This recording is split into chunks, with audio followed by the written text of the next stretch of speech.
BBMP ನಿರ್ಲಕ್ಷ್ಯಕ್ಕೆ ಕಣ್ಣೀರಿನಲ್ಲಿ ಕೈ ತೊಳಿತಿದೆ ಕುಟುಂಬ. ಮಗನ ಚಿಕಿತ್ಸಾ ವೆಚ್ಚ ಭರಿಸೋದಕ್ಕೂ ಕುಟುಂಬ ಪರದಾಡ್ತಾ ಇದೆ. ಇದು ಡಿಸೆಂಬರ್ 19ರಂದು ತಂದೆ ಜೊತೆ ಬೈಕ್ನಲ್ಲಿ ಹೋಗ್ತಿದ್ದಾಗ ಆಗಿರೋ ಅಂತ ಅವಘಡ.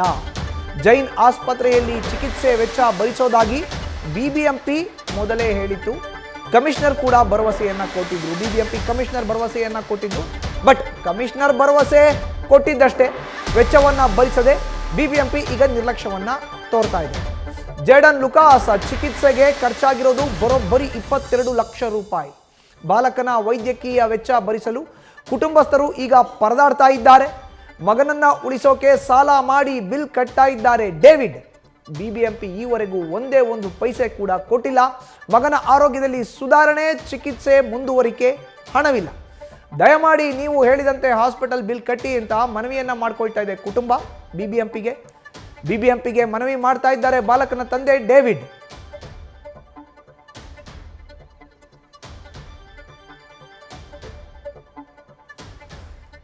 ಇನ್ನು ನ್ಯೂಸ್ ಫಸ್ಟ್ ಜೊತೆ ಮಾತಾಡಲಿಕ್ಕೆ ಮಗುವಿನ ತಂದೆ ಡೇವಿಡ್ ದೂರವಾಣಿ ಸಂಪರ್ಕಕ್ಕೆ ಸಿಕ್ಕಿದ್ದಾರೆ. ಡೇವಿಡ್ ಅವರೇ ನಮಸ್ಕಾರ.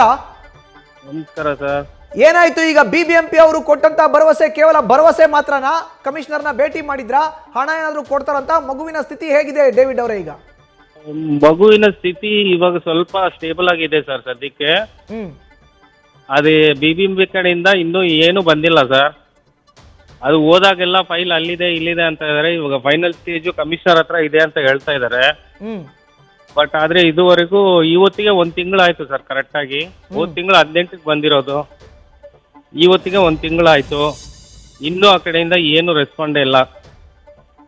ನೀವು ಹೋಗಿದ್ರಾ ಮತ್ತೆ ಬಿಬಿಎಂಪಿ ಕಚೇರಿಗೆ? ಕಮಿಷನರ್ನ ಭೇಟಿ ಮಾಡಿದ್ರ ಹೇಗೆ ಡೇವಿಡ್ ಅವರೇ? ಇಲ್ಲ ಸರ್, ನಮ್ಮ ವೈಫ್ ಹೋಗಿದ್ರು. ನಾನು ಇಲ್ಲ ಹಾಸ್ಪಿಟ್ಲ್ ಹತ್ರ ಮಗನ್ ನೋಡ್ಕೊಂತಾ ಇದ್ದೆ. ನಮ್ಮ ವೈಫ್ 1-2-3 ಸಲ ಹೋಗ್ಬಿಟ್ಟು ಬಂದಿದ್ದಾರೆ. ಅದೇನೋ ಇವತ್ತು ಆಗುತ್ತೆ ಅಂತ ಹೇಳಿದ್ದಾರೆ. ಬಟ್ ಎಷ್ಟುವರೆಗೂ ಸತ್ಯ ಅಂತ ಗೊತ್ತಿಲ್ಲ ಸರ್. ಯಾವಾಗ ಮಗುನ ಡಿಸ್ಚಾರ್ಜ್ ಮಾಡ್ತಾರಂತೆ ಹಾಸ್ಪಿಟ್ಲಿಂದ ಡೇವಿಡ್ ಅವರೇ? ಮೋಸ್ಟ್ಲಿ ಮಂಡೇ ಮಾಡ್ಬೋದಾ ಸರ್? ಮಂಡೇ ಪ್ಲಾನ್ ಮಾಡ್ತಾ ಇದ್ದಾರೆ ಡಿಸ್ಚಾರ್ಜ್ ಮಾಡೋದಕ್ಕೆ. ಅಷ್ಟರಲ್ಲಿ ಇವಾಗ ರಿಮೈನಿಂಗು ಮಿಕ್ಕಿದ ಬ್ಯಾಲೆನ್ಸ್ ಅದೆಲ್ಲ ಸ್ವಲ್ಪ ನೋಡ್ಬೇಕಾಗಿದೆ. ಇವಾಗ ಆಲ್ರೆಡಿ ಎಲ್ಲ ಸಾಲ ಮಾಡೇ ಕಟ್ಟಿದ್ದೀನಿ. ಇನ್ನು ಎಷ್ಟಾಗುತ್ತೆ ಅಂತ ಗೊತ್ತಿಲ್ಲ ಸರ್. ಮಂಡೇ ಗೊತ್ತಾಗುತ್ತೆ ಫೈನಲ್ ಬಿಲ್ ಎಷ್ಟಾಗುತ್ತೆ, ಏನ್ ಮಾಡಬೇಕು ಅಂತ. ಅದು ಹೇಳಿದೀವಿ ಅಲ್ಲಿ. ಅಲ್ಲ ಡೇವಿಡ್ ಅವರೇ, ಈಗ ಎಷ್ಟು ದುಡ್ಡನ್ನ ನೀವು ಈ ತನಕ ಆಸ್ಪತ್ರೆಗೆ ಕಟ್ಟಿದಿರಿ? ಬಾಕಿ ಎಷ್ಟಿದೆ? ಬಿಬಿಎಂಪಿ ಅವರು ಏನಾದರೂ ಕೊಟ್ಟಿದಾರ ಈ ತನಕ, ಅಥವಾ ಯಾರು ಅಧಿಕಾರಿಗಳು ಬಂದು ನೋಡ್ಕೊಂಡು ಹೋಗಿದಾರ ಮಗುವಿನ ಸ್ಥಿತಿ ಹೇಗೆ? ಸರ್, ಬಿಬಿಎಂಪಿ ಅಧಿಕಾರಿಗಳು ಎಲ್ಲರಿಗೂ ಗೊತ್ತಿದೆ ಸರ್ ಇದು ವಿಷಯ. ಬಂದು ಹೋಗಿದ್ದಾರೆ, ಭೇಟಿ ಮಾಡ್ಕೊಂಡು ಹೋಗಿದ್ದಾರೆ. ನಾವು ಮಾಡ್ತೀವಿ ಅಂತ ಹೇಳಿದ್ದಾರೆ.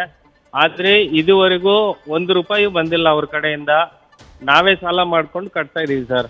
ಇದುವರೆಗೂ ಟ್ರೀಟ್ಮೆಂಟ್ಗೆಲ್ಲ ನಾವೇ ಸಾಲ ಮಾಡಿ ಪೇಮೆಂಟ್ ಮಾಡಿ ಕಟ್ತಾ ಇದೀವಿ ಸರ್. ಇಲ್ಲಿ ಮಗು ನೋಡಕ್ಕೆ ಬಿಬಿಎಂಪಿ ಅಧಿಕಾರಿಗಳು ಬಂದಾಗ ನೀವು ಪ್ರಶ್ನೆ ಮಾಡ್ಲಿಲ್ವಾ ಅವ್ರನ್ನ ಆಸ್ಪತ್ರೆಯಲ್ಲೇ? ಕೇಳಿದೀವಿ ಸರ್, ನಾವು ಮಾಡಿಸ್ಕೊಡ್ತೀವಿ ಅಂತ ಹೇಳಿದ್ದಾರೆ. ಬಂದಾಗೆಲ್ಲ ಹೇಳ್ತಾ ಇದ್ದಾರೆ. ಬಟ್ ಇದುವರೆಗೂ ಏನು ಸ್ಪಂದನೆ ಮಾಡಿಲ್ಲ ಸರ್ ಅವ್ರ ಕಡೆಯಿಂದ. ಬಟ್ ಈಗ ಸೋಮವಾರ ಮಗು ಡಿಸ್ಚಾರ್ಜ್ ಆಗುತ್ತೆ ಆಸ್ಪತ್ರೆಯಿಂದ? ಹೌದೌದು ಸರ್. ಇವತ್ತಿಗೆ 1 ತಿಂಗಳು ಸರ್. ಇದು ಪ್ರೈವೇಟ್ ಹಾಸ್ಪಿಟ್ಲು. 3 ಆಪರೇಷನ್ ಆಗಿದೆ. ಒಂದು 20 ದಿವಸ ICU ಅಲ್ಲೇ ಇದ್ದ, ವೆಂಟಿಲೇಷನ್ ಇದ್ದ. ಇಷ್ಟೆಲ್ಲ ಖರ್ಚುಗಳಾಗಿದೆ ಸರ್. ಓಕೆ, ಅದು ಇದುವರೆಗೂ ಆಗಲ್ಲ. ಇನ್ಮೇಲೆ ನೆಕ್ಸ್ಟ್ ಅವ್ನು ಡಿಸ್ಚಾರ್ಜ್ ಆದ್ರೂ ಅವಾಗ ಬರ್ತಾ ಇರಬೇಕು. ಅದು ಸ್ವಲ್ಪ ಖರ್ಚುಗಳು ಆಗುತ್ತೆ ಸರ್ ಮತ್ತೆ. ಓಕೆ, ಆದಷ್ಟು ಬೇಗ ಬಿಬಿಎಂಪಿ ಅಧಿಕಾರಿಗಳು ನಿಮ್ಮ ನೋವಿಗೆ ಸ್ಪಂದಿಸಲಿ ಅಂತ ನಾವು ಕೂಡ ಆಶಿಸ್ತೀವಿ. ಧನ್ಯವಾದ ಡೇವಿಡ್ ಅವರೇ, ನ್ಯೂಸ್ ಫಸ್ಟ್ ಜೊತೆ ಮಾತನಾಡಿದಕ್ಕೆ. ನ್ಯೂಸ್ ಫಸ್ಟ್ ನಿರ್ಭೀತಿಯಿಂದ ನಿಮ್ಮ ಪರವಾಗಿ.